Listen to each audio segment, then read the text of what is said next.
Bom dia, pessoal dos segundos anos. A gente vai hoje falar sobre biologia. Vamos falar deles, né? Mais uma vez, né, os segundos anos B e C, a gente já conversou sobre isso. Na verdade, o A e o C, a gente já conversou sobre isso.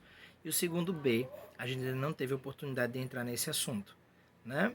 Então vamos lá, vamos falar deles. Estão na moda os vírus, né? Olha eles aí, ó, coisinha linda. Temos estruturas parecidas com essas, né? E ela está aí se defendendo, não fui eu. Né? E temos estruturas parecidas com essas, que a gente já conhece, né? Tá aí na moda, tá aí todo dia na televisão. Aí ele está reclamando, né? Vai sobrar para mim. Realmente, né, gente? Os vírus são parasitas intracelulares obrigatórios. O que é que isso significa? Que eles, para conseguirem funcionar, o tempo todo eles têm que estar dentro de uma célula. Seja célula de animal, célula de planta ou uma bactéria, por exemplo. Os vírus podem invadir todos os seres vivos, né, que a gente conhece, daqueles 5 reinos. Então, olha só. Esses vírus vão entrar na célula, vão usar o material genético dessa célula e vão fazer tudo o que eles precisam fazer usando os outros, o maquinário genético, né, da célula hospedeira. Então esses vírus se originaram provavelmente de pedaços de DNA, é uma das teorias aceitas, ou concomitantemente à evolução dos outros seres vivos. Tá? Esses vírus, imagina-se que foram envelopados por proteínas, né, cápsulas proteicas, que originaram estruturas parecidas com essas aqui. Ó. Uma cápsula proteica, tá? Que é a estruturinha dele, que a gente chama de cápsula do vírus. Uma estrutura interna que é o DNA ou RNA, dependendo do vírus. Se for um vírus de DNA, ele é chamado de adenovírus. Se for um vírus de RNA, retrovírus, tá? Então esse DNA ou RNA dele, o material genético, dentro dessa cápsula proteica, esse conjunto cápsula e material genético forma o capsídeo. Tá? Alguns vírus eles podem ser ainda envelopados, né? Como o vírus da AIDS e os vírus que causam a gripe. Né? Nós temos aí o SARS-CoV-2, né? O vírus do coronavírus, né? O novo coronavírus. Ele é um vírus envelopado.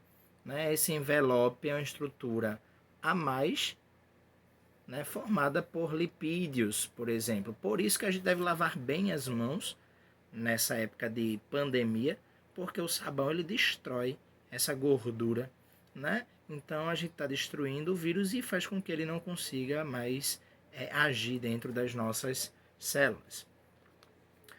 Esse vírus é mutante, lembrem disso, todo vírus é mutante. Que é isso, ele entra na célula, pega um pedacinho de DNA da célula, vai-se embora, né? E já sai um novo vírus. Então vírus são seres mutantes. Um exemplo de um vírus é um bacteriófago. Esse carinha aqui bonitinho, né? Parece uma aranhazinha. Ele se conecta a uma bactéria, uma célula bacteriana, um procarionte, né? E injeta o seu material genético para se misturar ao material genético dessa bactéria. Se ele permanecer dentro da bactéria e não causar a destruição da célula da bactéria, a gente diz que o ciclo foi lisogênico. A bactéria se torna uma bactéria lisogênica e o vírus fica ali dentro adormecido, tá? Que a gente chama de prófago ou vírus dormente. Só que em algum momento do ciclo de vida da bactéria e do vírus, pode ser que esse vírus comece a destruir a bactéria, a ficar virulento. Né? A gente chama esse estágio de virulência do vírus. E o ciclo passa a ser um ciclo lítico, que é a quebra da estrutura da célula da bactéria. Tá bom? Outra coisa importante para a gente falar sobre os vírus são as infecções virais. Né? A gente tem 3 conceitos importantes em biologia. O agente patogênico, tá? Que é o vírus, ou outro organismozinho que cause uma doença, e a gente está falando de doenças de um modo geral, de infecções, tá? Agente patogênico é o que causa a doença. O agente transmissor é quem transmite a doença. Por exemplo, a dengue, né, é uma doença causada por vírus. Quem transmite é o mosquito, né, o Aedes aegypti. Mas quem causa a doença é o vírus. Agente patogênico é o vírus, agente transmissor é o mosquito. E a gente que está com a doençazinha lá é o hospedeiro, tá? Esse vírus ele pode passar um período de incubação. Então é importante, né? Por exemplo, agora a gente está vendo que o vírus do SARS-CoV-2 ele passa de 2 a 14 dias para se manifestar. É o período de incubação dele. Outros vírus, como o da AIDS, por exemplo, podem passar anos e mais anos, cerca de 10 a 15 anos incubados sem você saber, sem você ter nenhum sintoma do vírus, mas você está lá com ele infectando as pessoas. Se você não fizer os exames, não tiver ali aquela preocupação de descobrir se você tem um vírus ou não. Outra coisa importante é falar da profilaxia. A gente na semana de combate ao vírus, né, de conscientização, na verdade, do SARS-CoV-2, a gente fez as medidas profiláticas. Né, lavar as mãos bem direitinho é uma medida profilática. A gente evita que aconteça a doença. Né? Outra coisa, a vacinação. Também é uma forma de prevenir, é uma medida profilática. Né? O SUS, desde muito tempo atrás, ele vem trabalhando, né, no Brasil, desde 2014, oferecendo, por exemplo, a vacina do vírus HPV.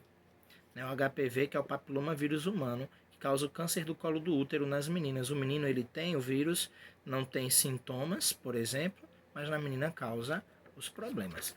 Algumas doenças virais, que nós temos a herpes, tá? Aquela doencinha que fica aqui do ladinho da boca, que o povo diz, aranha mijou, não é nada de aranha, é herpes, tá? Herpes simples. O HPV, que é o papilomavírus humano, tá? O vírus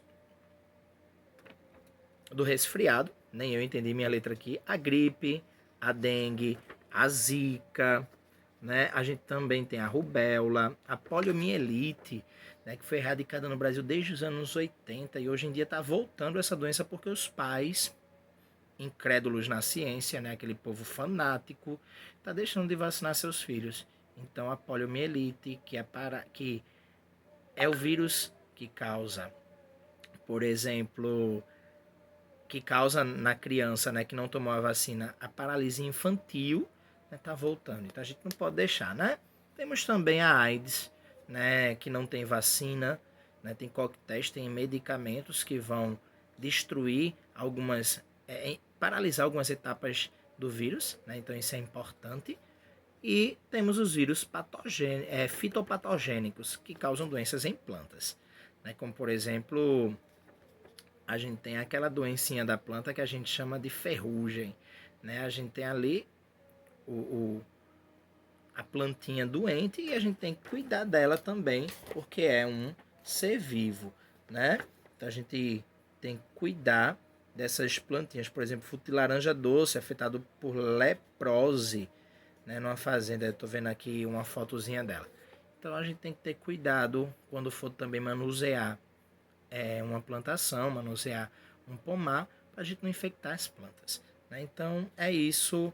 Né? Nas plantas ele causa necrose, lesões nas folhas, nos ramos, nos frutos e é bem complicado para esses serizinhos também. A gente pode se infectar, embora não vá causar tantos problemas na gente. É mais um vírusinho de planta.